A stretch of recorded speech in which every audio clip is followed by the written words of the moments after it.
தேர்தல் வரும் 19ஆம் தேதி நடைபெறவுள்ள நிலையில் அந்தந்த கட்சி வேட்பாளர்கள் அனல் பறக்க பிரச்சாரம் செய்து வருகின்றனர். அந்த வகையில் பொள்ளாச்சி சார் ஆட்சியர் அலுவலகத்தில் சுயேட்சை வேட்பாளர் காளிமுத்து வித்தியாசமான தோற்றத்தில் பிரச்சாரம் மேற்கொண்டார். அப்போது அனைத்து மக்களும் 100% வாக்களிக்க வேண்டும் எனவும் அனைவரும் ஜனநாயக கடமையை செய்ய வேண்டும் என வலியுறுத்தி பொள்ளாச்சி சார் ஆட்சியர் கேத்தரின் சரண்யா அவர்களிடம் விழிப்புணர்வு துண்டறிக்கை வழங்கினார்.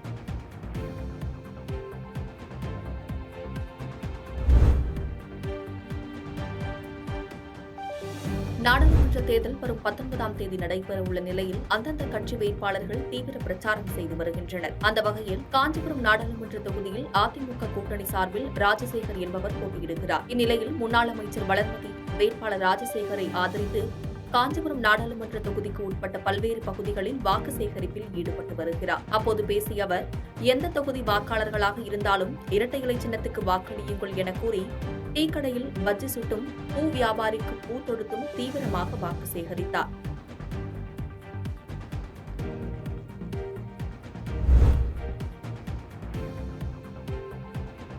மயிலாடுதுறை மாவட்டம் செம்மங்குளம் பகுதியில் சிறுத்தை நடமாட்டம் இருப்பதாக பொதுமக்கள் காவல்துறையினருக்கு புகார் தெரிவித்துள்ளனர். இதனையடுத்து சிசிடிவி பதிவுகளை ஆய்வு செய்த காவல்துறையினர் சிறுத்தை நடமாட்டம் இருப்பதை உறுதி செய்தனர். இதனைத் தொடர்ந்து அதிகாலையில் சிறுத்தை வாய்க்காலில் இருந்த பன்றியை கடித்துள்ளதால் மீண்டும் பதற்றம் அதிகரித்துள்ளது. வனத்துறை அதிகாரிகள் தேடுதல் வேட்டையை துவங்கியுள்ள நிலையில் பொதுமக்கள் யாரும் வீட்டை விட்டு வெளியே வர வேண்டாம் என அறிவிக்கப்பட்டு வருகிறது.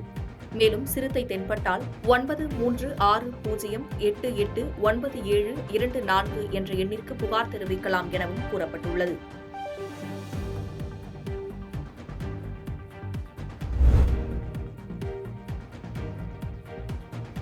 தமிழ்நாட்டில் நாடாளுமன்ற தேர்தல் வாக்குப்பதிவு ஏப்ரல் 19ஆம் தேதி நடைபெறவுள்ளது.